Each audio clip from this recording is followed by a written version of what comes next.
Isang desisyon. Isang putok ng baril. Isang buhay na nagliyab ng diwa ng kalayaan. Pero paano kung nagbago ang tadhana? Paano kung hindi nahuli ang isang lalaking ang tinta ng panulat ay mas matalas pa sa espada? Paano kung ang paglalakad niya papunta sa bagong bayan ay hindi nagtapos sa sahig na nadiligan ng kanyang sariling luha? At ngayon, bubuksan natin ang isang mundo na hindi nangyari. Pero maaaring naging kinabukasan ng bawat Pilipino. Sa bawat kwento, may saysay. Mula sa mga aral ng nakaraan, sa mga kaganapan ng kasalukuyan, hanggang sa mga pangarap para sa hinaharap, lahat ng ito ay may kahulugan.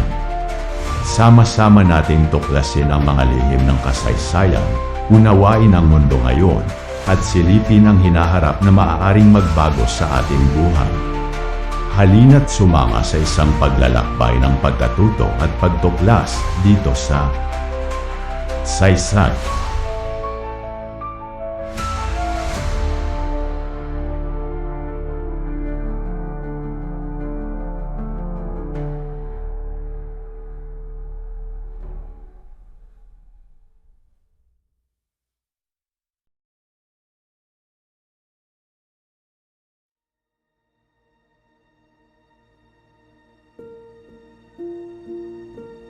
Masakit pero totoo.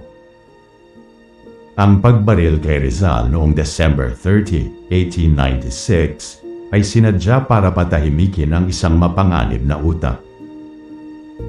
Pero isipin mo ito, kung hindi siya napatay, hindi kaya mas naging delikado siya? Hindi sa mga Pilipino, kundi sa mga kolonisador. Sa mundong ito, si Rizal ay patuloy na nabubuhay. At ano kaya ang mangyayari? Hindi espada, kundi panulat at tinta.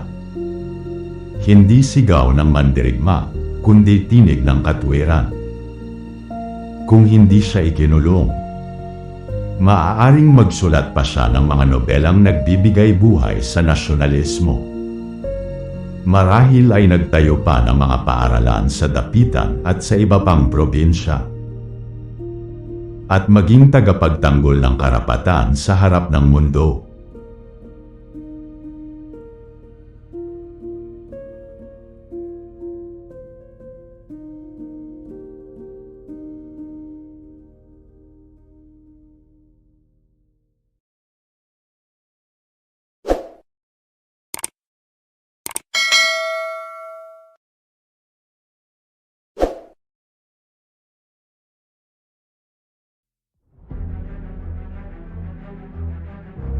Rebelyon ang ninanais ng mga tao.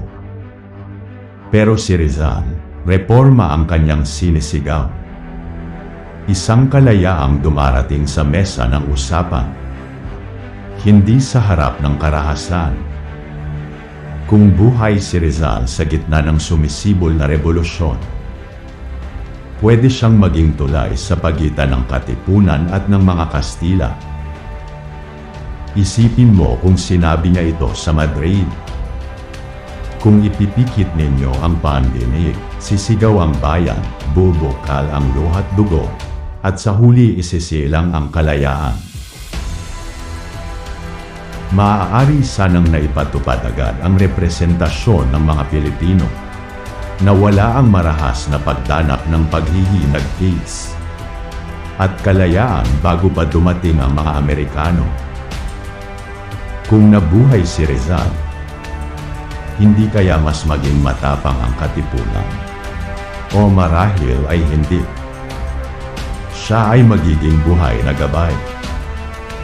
At maaaring si Rizal ang utak, si Bonifacio ang puso at si Aguinaldo ang espada.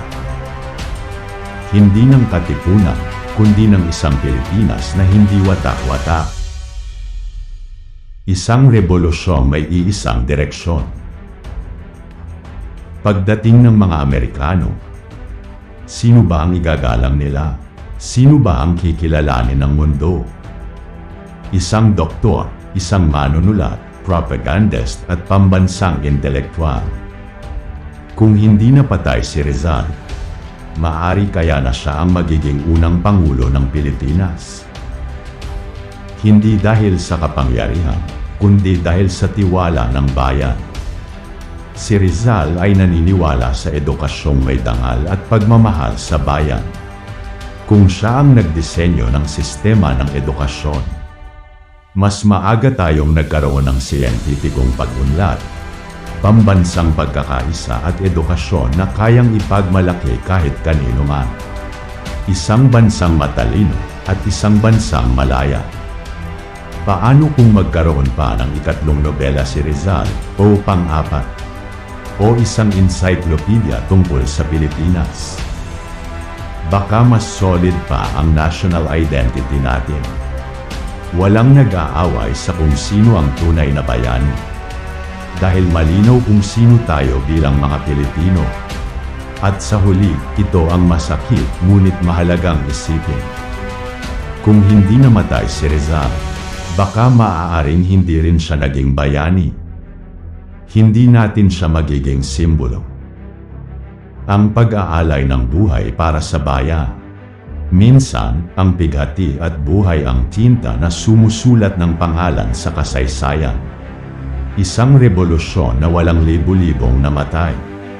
Isang transisyon ng kapangyarihan na nirerespeto.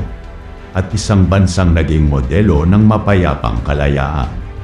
Sa dalawang mundo sa kwento na ito, isang Rizal na nabuhay para magturo. O isang Rizal na nag-alay ng buhay para magmulat. Parehong nagliliwanag ang iisang aral. Ang tunay na kalayaan ay nagsisimula sa kaalaman. At kung ang bayan ay hindi marunong magmahal sa sariling wika at kasaysayan, ay mas masawol pa sa hayop na walang sariling kalayaan.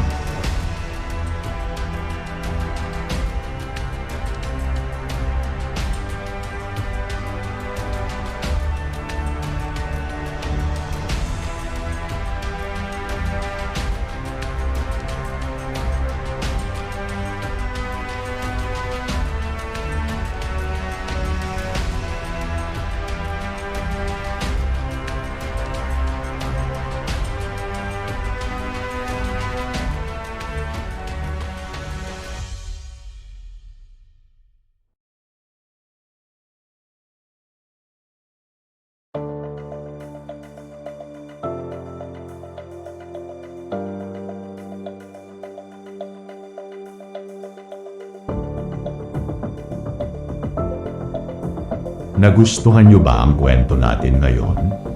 Maaaring pindutin ang subscribe button sa ilalim. Please also like, share at pindutin ang bell icon para sa susunod na kwento natin. Magandang araw sa inyong lahat at ito ang Saysay.